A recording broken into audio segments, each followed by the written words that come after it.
The summer 2021 NBA free agency is going to be a critical one for the Bulls, not because this is an opportunity to bring in high quality talent to the franchise, that's obvious, but rather with the trade that the front office recently made in acquiring Nikola Vucevic, a 30-year-old center to pair alongside Zach Lavine, a 26-year-old all-star, the Bulls' timeline has completely shifted in terms of wanting to win and compete now rather than continuing to build for the future. This was also clear from the fact that our tourists chose to trade away young players in Wendell Carter Jr., Daniel Gafford, and Chandler Hutchinson, in addition to trading away future draft assets.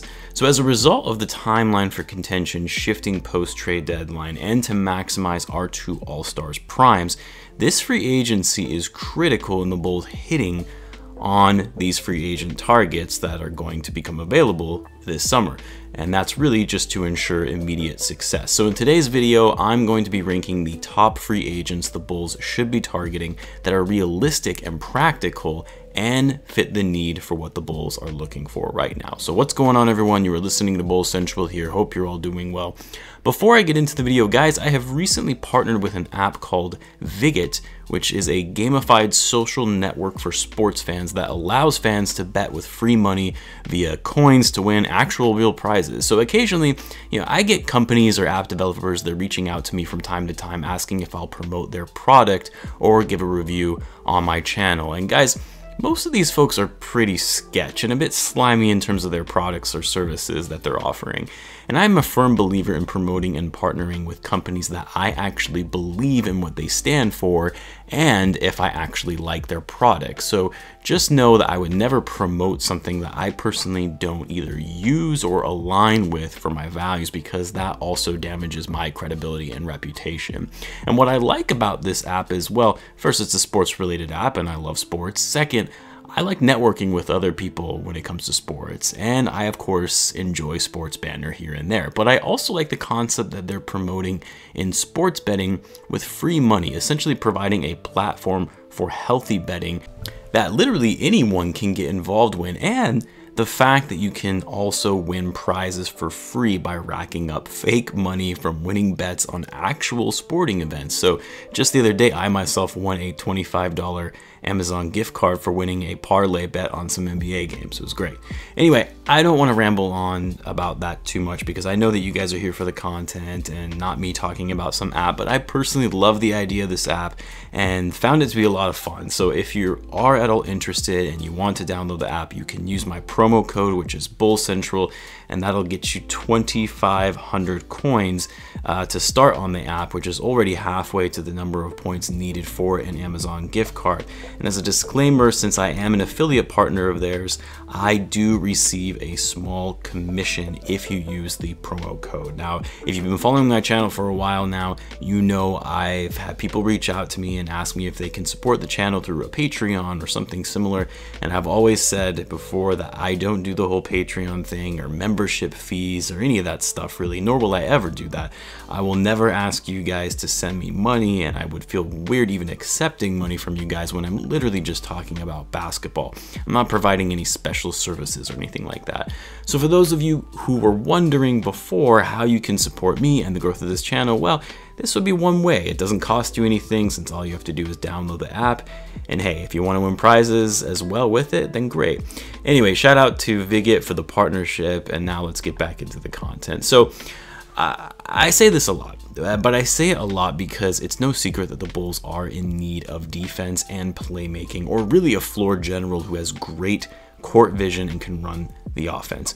We thought it might work out with Coby White being a facilitator at the starting point guard, but that experiment thus far has all but failed. And then of course, Satoransky, is a decent playmaker. He's a smart player in general, albeit not the most athletic, but again, he's not the long-term solution for the Bulls when it comes to finding a legitimate starting point guard. And by the way, this isn't a knock on Coby, because I actually think he's a fine player that will be great in this league. I just don't think he's a point guard. He's a shooting guard that is significantly more effective in playing off the ball. So with all that being said, You know, the Bulls' primary focus for this offseason is finding a point guard that can run an offense effectively and also play solid defense. Now, the rankings I'm about to show don't necessarily all have to apply to point guards, but they do in this instance, because there are a lot of other quality players who, you know, I think would fit the roster well, but just aren't point guards. I mean, Kawhi Leonard. Yeah, that's an obvious choice in terms of how he fits with the Bulls roster. He would fit on any roster, and I think any team would want to have him at this point, except maybe the San Antonio Spurs.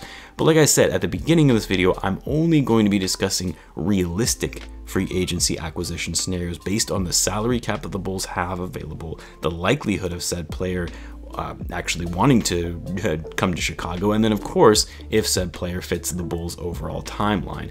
So I'm going to rank my top 5 free agents that would fit best on this Bulls roster, and again, are also the most practical based on what we know today. And I'm going to start with number 5, and that is Chris Paul. Now hear me out on this one, because I know this is going to cause some controversy in terms of the practicality of this, because yes, I know Chris Paul has a player option that he's probably 95% likely to exercise because the Suns are actually a good team, so why would he leave the Suns for the Bulls?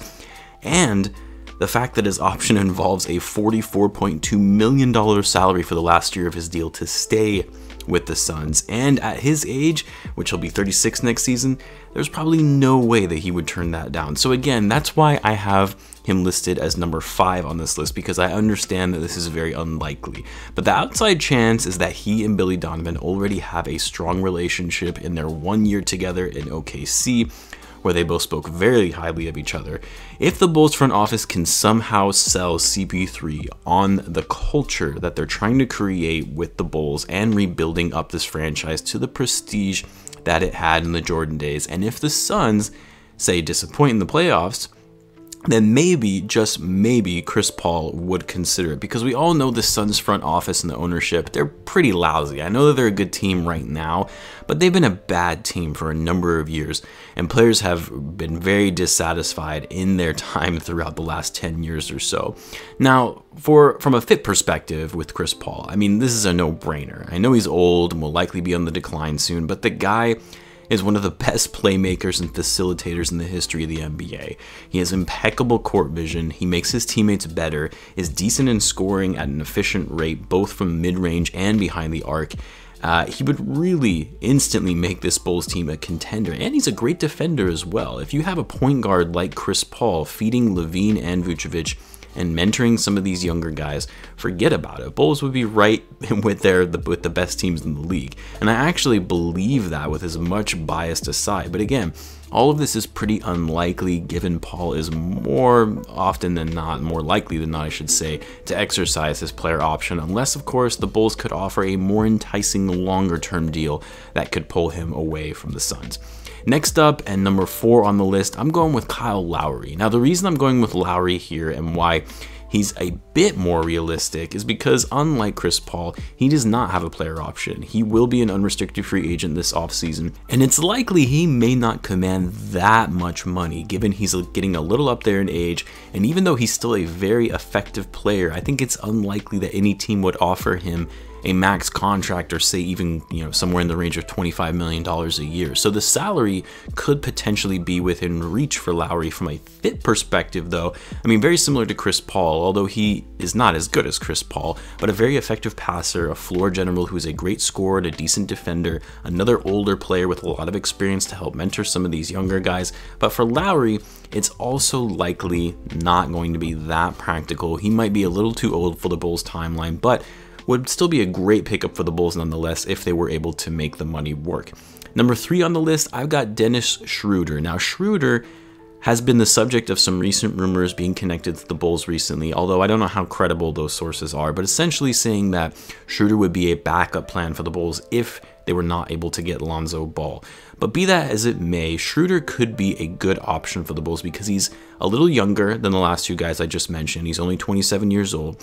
He also will be an unrestricted free agent without a player option. Now, obviously, he's not at the same level of caliber as Chris Paul and Kyle Lowry, but he's a very energetic floor general who has high basketball IQ and can run an offense effectively. He's not a good 3-point shooter, but a decent scorer when it comes to attacking the basket, and he's actually having having one of his better years defensively, again something the Bulls need.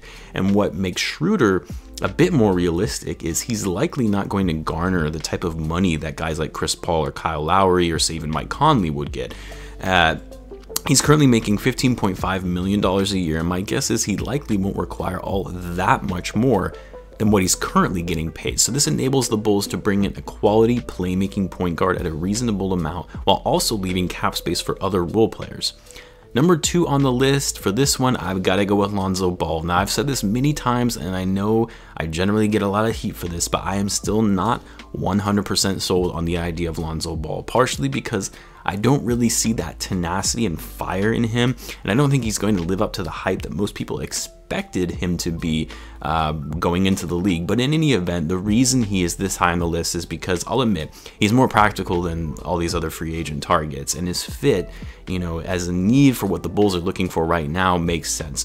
Lonzo, for his flaws, is a good playmaker and facilitator with great court vision, and he's a great defender as well, particularly on the perimeter, which boy do the Bulls really need that right now. I feel like other teams are always lighting us up from 3, and Lonzo Ball also is young. He's only 23 and someone you can build with for the future, and because he's young, the upside potential is there despite him not living up to the hype that surrounded him coming into the league.